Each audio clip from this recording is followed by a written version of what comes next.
15 شعبان عریضہ امام زمانہ۔ آج کے زمانے کا ہر شخص وقت کے امام کو اپنی جانب سے ایک خط لکھتا ہے اور اس میں اپنی الگ الگ حاجت مند مانگتا ہے۔ در حقیقت یہ خط عشق کے طور پہ لکھا جاتا ہے، یعنی ہر خط لکھنے والا اپنے عشق کا اظہار امام وقت سے کرتا ہے اور اپنی حاجت مولا سے مانگتا ہے۔ کوئی یہ کہتا ہے کہ مولا کی ضرورت ہے تو امام یہاں آ جائیں، اور کوئی اپنے لیے گھر مانگتا ہے اور کوئی اپنی پریشانی کا حل۔ لیکن سوال یہ بنتا ہے کہ کیا وہ محبوب جس سے انسان حد سے زیادہ محبت کرے، عشق کرے، سال بھر میں اسے ایک خط دینا کافی ہے؟ اس جملے پہ ذرا غور فرمائیں کہ وہ ہمارے وقت کے امام کہ جن کے لیے ہم منتظر ہیں اور العجل کا نعرہ بلند کرتے ہیں، لیکن کیا ہمارا یہی کردار کافی ہے؟ کیا ہم صرف خط لکھ کر اگر مولا کو دے دیں، وہ بھی صرف ایک سال میں، تو کیا یہ عمل ہمارے لیے قابل قبول ہے اور یہی ہمارے لیے کافی ہوگا؟ وقت کے امام کو ہماری ضرورت ہے، چنانچہ ہر شخص کو یہ چاہیے کہ صرف 15 شعبان کے دن امام کو یاد نہ کرے، بلکہ ہر لمحہ، ہر جگہ، ہر لمحے میں وہ وقت اپنے امام کو یاد رکھے کہ ہماری نگاہوں میں ہمارے مولا ہمیں دیکھ رہے ہیں۔ انسان کو یہ دعا کرنی چاہیے کہ وقت کے امام کو دیدار کو میری آنکھوں کا سرما بنا دے یا رب، اس لیے کہ ہمارا ہر وہ عمل جو ہم انجام دے رہے ہوتے ہیں اس سے مولا باخبر ہے، چاہے وہ ہمارا عمل اچھا ہو یا برا۔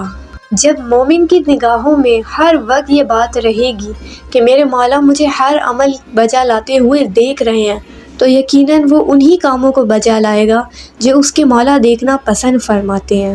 لیکن سوال یہاں یہ آتا ہے کہ ہم تمام لوگ اپنے دن بھر میں اپنے مولا کو کتنا یاد کرتے ہیں؟ آج ہر شخص اس قدر مصروف ہو چکا ہے کہ اس کے پاس 2 لمحے نہیں ہیں اپنے امام کو یاد کرنے کے لیے۔ کیوں آخر ایسا ہو گیا ہے کہ انسان اپنے دین سے اس قدر دور ہوتا چلا گیا ہے؟ آج سوشل میڈیا کا زمانہ ہے بے شک، لیکن انسان کیوں اپنے خدا کی نعمتوں کو بھول کر دنیا کے پیچھے اتنا بھاگنے لگ گیا ہے؟ یقیناً انسان کے اندر کہیں نہ کہیں ایمان کی کوئی نہ کوئی کمی موجود ہے کہ جس کی وجہ سے وہ اپنے اللہ کو بھول گیا، وہ اپنے وقت کے امام کو بھول گیا اور دنیاوی خواہشات کے پیچھے لگا رہا۔ لیکن جب یہی انسان دل ہار جاتا ہے، ان چیزوں کے پیچھے بھاگ بھاگ کے تھک جاتا ہے، تو اسے صرف اپنے وقت کے امام کا در نظر آتا ہے۔ اسے صرف وہ جگہ نظر آتی ہے کہ جہاں اسے قلب کو سکون ملے گا، جہاں اسے نجات ملے گی، جہاں اسے سکون ملے گا اور جہاں وہ چاہے گا کہ میری روح کا علاج صرف اور صرف اسی طرح سے منسوب ہے۔ لیکن یہ انسان کو پہلے سمجھ کیوں نہیں آتی؟ کیوں انسان ان خواہشات کے پیچھے دوڑا چلا جاتا ہے جو اسے ملنی ہی نہیں ہوتی ہے؟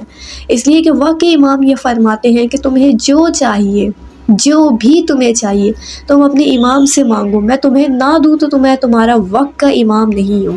یہ جملہ مولا کا ایک بہت بڑا جملہ ہے کہ جس میں مولا اپنے عزاداروں سے مخاطب ہو کر فرما رہے ہیں کہ اے میرے عزادار، اے میرے چاہنے والوں، مجھ سے مانگو کہ میں تمہارا مولا منتظر ہوتا ہوں کب تم میرے پاس آؤ اور اپنی حاجت مجھ سے طلب کرو۔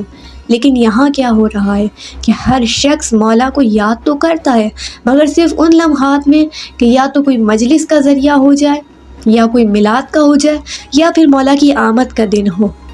امام وقت فرماتے ہیں کہ یہ تم دنیا کے پیچھے لگے ہوئے ہو، اگر تمہارے وقت کا امام ایک لمحے کے لیے بھی اپنی نگاہ تم سے ہٹا لے تو تم تباہ و برباد ہو جاؤ گے۔ یہ بہت بڑا جملہ ہے مولا کا۔ خدا قرآن میں فرماتا ہے کہ وہ زمین کو رسول یا امام سے خالی نہیں چھوڑتا۔ تو یہ جو ہم گناہ کرنے کے باوجود، یہ جو ہم اتنے ظلم و ستم دنیا میں دیکھ رہے ہیں، تب بھی اللہ کا عذاب ہم پر نہیں آتا۔ نہ جانے ایسے کتنے لوگ ہیں کہ جو ناحق قتل ہو جاتے ہیں، ہر طرف ظلم ہے، افراتفری ہے، نفسا نفسی کا عالم ہے، لیکن تب بھی صرف اگر ہم بچے ہوئے ہیں اس لیے کہ ہم خاموش ہیں ان ظلموں پر، ہم خاموش ہیں ان ہونے والے ظلم و ستم پر، لیکن ہمارے وقت کے امام کی نگاہ ہم پر ہے۔ مولا پردہ غیب میں بیٹھ کر ہم سے ہمارے حق میں دعا کرتے ہیں، اور یہی وہ وجہ ہے کہ جس کی خاطر، جس وجہ سے ہم سب لوگ اللہ کے عذاب سے بچے ہوئے ہیں۔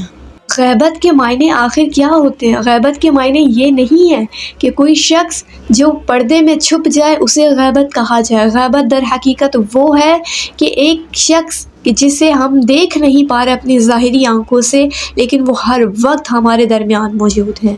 اور مولا فرماتے ہیں کہ جب میں ظہور کروں گا اس وقت نہ جانے کتنے ایسے لوگ ہوں گے جو مجھے دیکھ کر یہی کہیں گے کہ انہیں ہم پہلے بھی دیکھ چکے ہیں لیکن ہم پہچان نہیں سکے تھے۔ تو عزیزان گرامی، اپنے اندر وہ شعور پیدا کریں، اپنے اندر وہ صلاحیت پیدا کریں کہ جب آپ اپنے وقت کے امام کو دیکھیں تو آپ مولا کو پہچانیں اور مولا آپ پر فخر کریں کہ یہ میرا چاہنے والا ہے اور اس کا فلاں کام ہے اور یہ میرے زمانے کا امام کو پہچانتا ہے۔ مولا ہم سے کچھ نہیں چاہتے، مولا فقط یہ چاہتے ہیں کہ ہم ہر وقت اپنے مولا کے لیے تیار رہیں، ہم ہر وقت وہ عمل بجا لائیں کہ جس کو مولا دیکھنا پسند فرماتے ہیں۔ اس لیے کہ یہ جو ہم سانس لے رہے ہیں یہ صدقہ ہے مولا کا، اس لیے کہ جو ہم زندگی گزار رہے ہیں، جو ہم نعمتیں گزار رہے ہیں، جو ہمیں مل رہا ہے اللہ کی بارگاہ سے، یہ سب کچھ محمد و آل محمد کا ہی دیا ہوا ہے، یہ سب ان کا صدقہ ہے۔ اس لیے کہ اللہ اہل بیت کے ہی وسیلے سے دنیا کو چلا رہا ہے اور دنیا بھر میں رزق بانٹ رہا ہے۔ خدا سے دعا ہے کہ وہ وقت کے امام کا جلد ظہور فرمائے اور ہمیں توفیق دے نیک عمل کرنے کی اور مولا کے ناصرین میں شامل ہونے کی، آمین یا رب العالمین۔ Subscribe for more videos. امام زمانہ تھا کہ خریدار تھا تو جلوہ